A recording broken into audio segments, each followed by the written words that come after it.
faculty members, invited dignitaries, staff members, graduating students and their proud parents, ladies and gentlemen. It's indeed a matter of great privilege and honor to address you all on this occasion of the third convocation of the Institute today. A convocation which is taking place after a gap of many years. And we are seeing today a conglomeration of many of the students who have passed out in the earlier years, probably waiting to receive their degrees and the medals. First of all, I extend my hearty congratulations to all the graduating students for having achieved a landmark through excellent academic performance. Contribution of the parents needs not only a mention, but also a sincere appreciation, as it is their support that has enabled you to reach where you are today. At the same time, I commend the faculty members for their efforts in imparting training and guidance to the students, enabling them to realize this goal. Dear students, although you have reached a milestone in your academic life, learning never ends here, irrespective of whether you go for acquiring higher qualifications or opting for a job. Acquiring knowledge plays a very crucial role in the overall progress of one's life. Today, if we talk about the ability of an individual who has passed out or graduated from an institution, how long he or she can contribute to the work he or she is performing. Actually, in the early 60s and 70s, we used to talk about what's called as half-life of a student. That means how long his acquisition of knowledge in the process of graduation enables him to work in the job.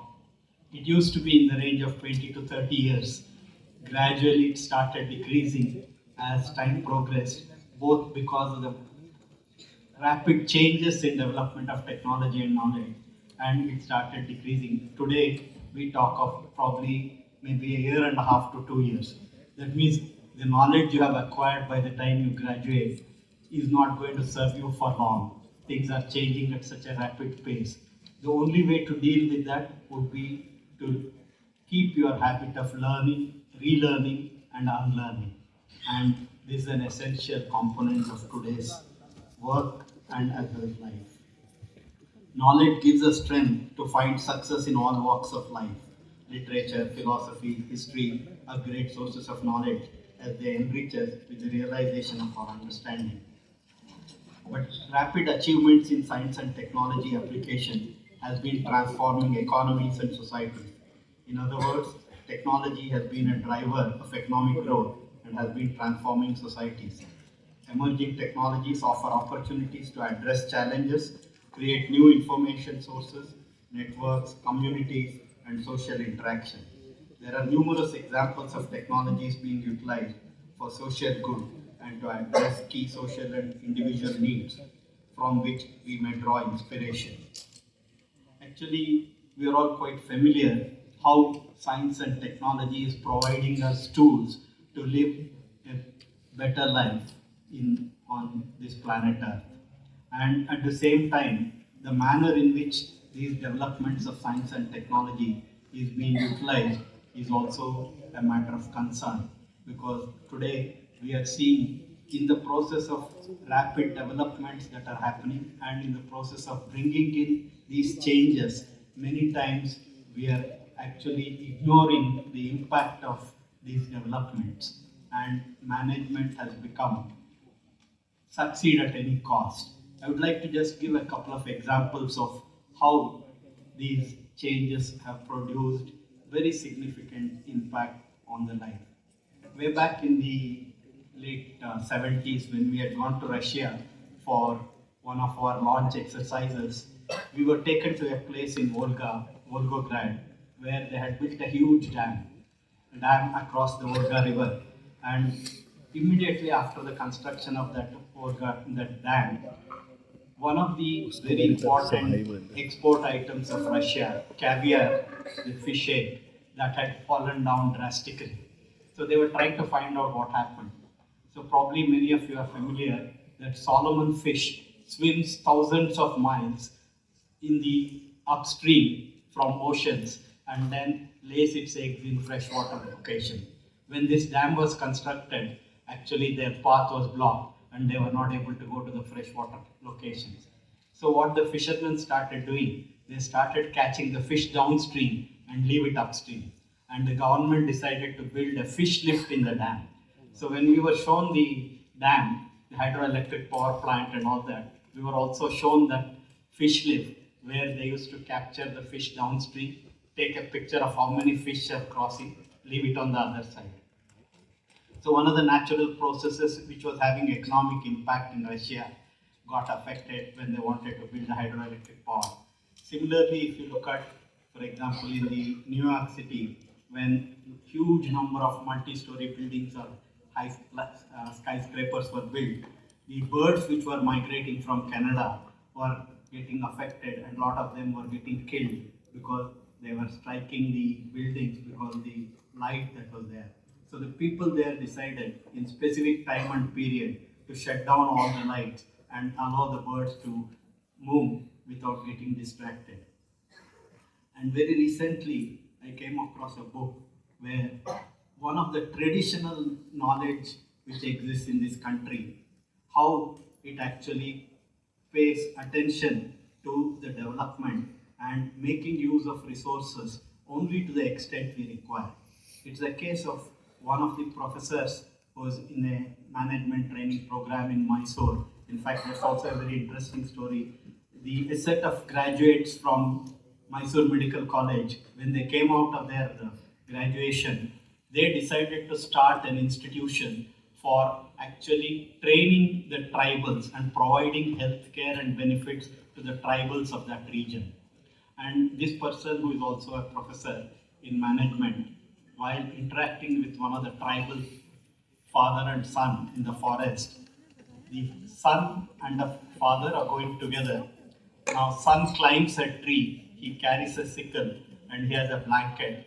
There is a beehive on the tree. The son climbs the tree, puts the blanket around himself, picks the queen bee from the beehive, puts it on his shoulder, and all the bees come onto his body.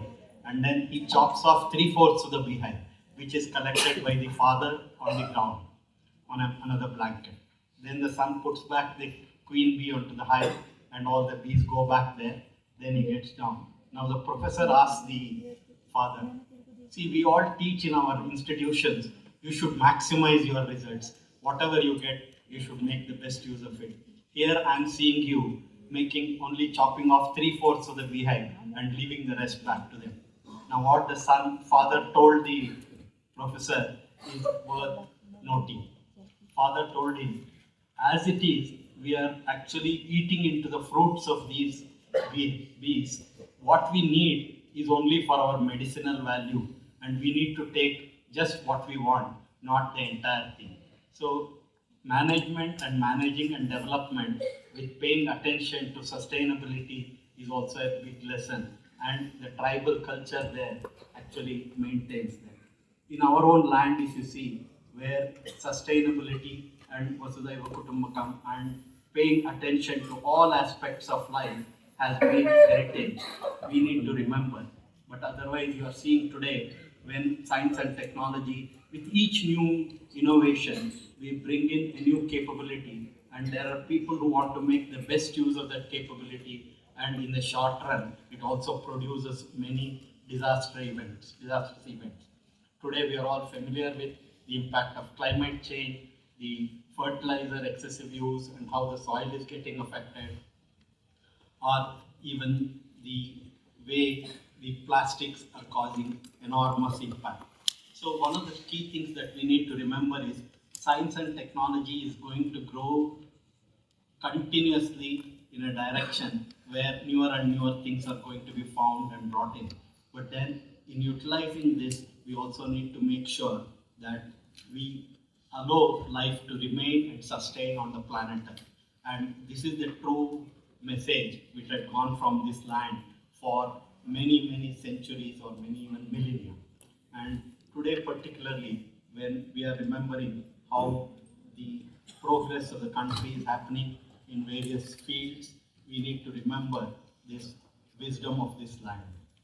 In fact, if you look at even in terms of the space technology, how India has progressed with the great visionary scientist Dr. Vikram Sarabhai, when in 1957 the first object went into space, what we can call today as a disruptive technology of going to space and looking from space towards Earth and then bringing in benefits of observation, whether it is broadcasting, communication, meteorology, or today, for example, we have the capability to forewarn the disaster relief agencies well in advance and save thousands of lives which was not getting lost in the earlier decades. Now, ISRO worked in the country for developing the technology of space, and while it provided a large number of solutions to the problem, including providing communication and broadcasting in the 70s and 80s. And while we have reached a certain level today, not only in using space for Earth and space for space, one of the key things we need to remember is the world has changed quite a bit. While we have our own indigenous launch vehicles, which has put not only satellites of our own making, but also the satellites of other countries. More than 35 countries and almost 400 satellites we have put into orbit. But what happened recently, probably if you recall, the last launch where GSLV Mark III put 36 satellites into orbit, is one of the actually indicators of how ISRO as an organization has tried to contribute to the growth of science and technology in India. See, probably this set of satellites, 36 satellites which got launched, was sitting in the rocket in Russia on the launch pad, and Russia-Ukraine war broke out, and because of that the satellites were removed from there and they were looking for alternate ways of launching, and ISRO provided this opportunity. And in doing this, they also had to do a lot of changes in the GSLV Mark III, because till now it was not used for launching multiple satellites into low Earth orbit. So a large number of new developments were required, called for, but the dynamism of doing and in a very short time meeting the requirements of the customer is what was done. And today, when we were able to successfully launch, now India's desire of changing the entire ecosystem in the country, of making use of the space technology for contributing to the space economy, which is going to reach a few $1 trillion in the coming decades. And for that, if India has to participate, what the government and the organization is trying is, while India is among the few countries in the world which has the end-to-end technology of launch vehicles, satellite, applications, it was all happening in the government domain with industry partnering them. But today, you know that the private enterprise is actually ready to capture the fourth frontier of world. Earlier, man conquered land, ocean, airspace. Now he is getting ready to conquer the space itself, which is considered the fourth frontier. And if in this, the use of technology has to be effectively brought in, it's only when science, technology, management, all of that is brought together and India participates in the space economy and gains both in terms of economic strength and growing further. So in this context, what is happening in the country is a significant change, and today we are also familiar that India is among one of the youngest countries in the world, and youth has a huge potential for transforming India's capability and also bring back India to the forefront. And just a couple of examples of what has happened in the space program and how it has actually made an impact globally, apart from this launching thing. When the Honorable Prime Minister wanted to make use of our ability to put communication satellites into orbit, he offered the services of these communication satellites to the neighboring SAARC countries. At that time, one of the events that happened was when the launch took place, the President of Afghanistan made a statement. He said, "We are used to people making promises, but then this is the first time I'm seeing a promise made is put into practice in very real quick time." Because SAARC countries had been promised by the Honorable Prime Minister of providing a South Asia satellite, and this was put into action just in a couple of years. And what this also shows is that again, true to the tradition of this country, that the knowledge and skills you acquire needs to be used not only for your individual benefit, but also for the benefit of society and the people at large. So this was an excellent example of how capability of putting satellites into orbit could be used for providing services to the neighboring countries. In a similar manner, people will recognize you for your demonstrated capability, not for claimed capability. This again another example if I have to give. When we, in the initial phases, we were taking the help of Americans and other space agencies. Until we launched Chandrayaan or even synthetic aperture radar satellites, Americans were not ready to do a common mission. See, today you will be happy to know that ISRO, India and USA, NASA are working together on a $1 billion program of the most advanced synthetic aperture radar, which is going to get launched later in the next year, where they are spending $0.9 billion and we are spending 0.1, but we are working as partners, and their recognition of India as a competent country happened because of the demonstrated capability. And again, this is another very important aspect which you need to learn, that as a team, you as an individual can achieve some success, but then more than that, if you can work together with others and then as a team, if you perform, you can achieve greater success, not only for yourself, but for the society. This is what has been demonstrated time after time, that it's only when you work as a team that you can succeed. And then today we are all familiar the manner in which the digital technologies are growing and how rapidly it is modifying our lives. Probably the days probably if you ask your grandfathers or uncles, when they had to communicate some information to their near relatives and friends, they had to go to a central telegraph office and spend some time, do a person-to-person call booking, and then if they were lucky, they'll get an opportunity to pass on the message to their neighbor, to relatives. But today, all of you have a small gadget in hand, which allows you to not only contact anybody in the world, but also see what is happening at this instant in a global scenario. But this device is also not only providing you all these facilities, but it's also manipulating you in many ways. See, today there are a huge number of the activities which are going on where you are being actually converted into a consumer for the benefit of the companies, and without your own knowledge, many of these things are happening.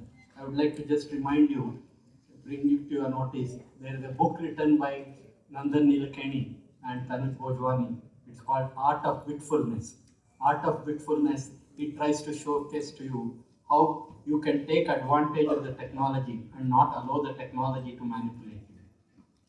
So I can go on and on, but then I'll stop here. So only reminding you that all of you have a great potential, great opportunity to contribute to the growth of India and regain India's position, preeminent position in the earlier part of the millennium and previous millennium, where India was among the top countries in the world, not for its ability to conquer and dominate, but for its ability to provide leadership in all aspects of life, including telling how life can sustain on this planet Earth. And sustenance of life on planet Earth is one of the very important aspects to which you are seeing so many things being talked about. And each one of you have a great role to play in bringing out this wisdom of this land to practice and lead the way to the rest of the world. So let me take this opportunity to compliment IITM for restarting this process of connotation. And like the director said, they are going through many challenges. And it's only when you face challenges and convert these challenges into opportunities that you will succeed. I wish the institution also a great success in the coming years, and wish each one of you a great success in your life, but also remind you that you have a responsibility, because not many in our country have the opportunity to get studies in institutions of this type. So I am sure all of you will take note of this and contribute, work as a team, and achieve great success for our country. Thank you. Thank you, sir, for your motivational address. Honorable Director, sir,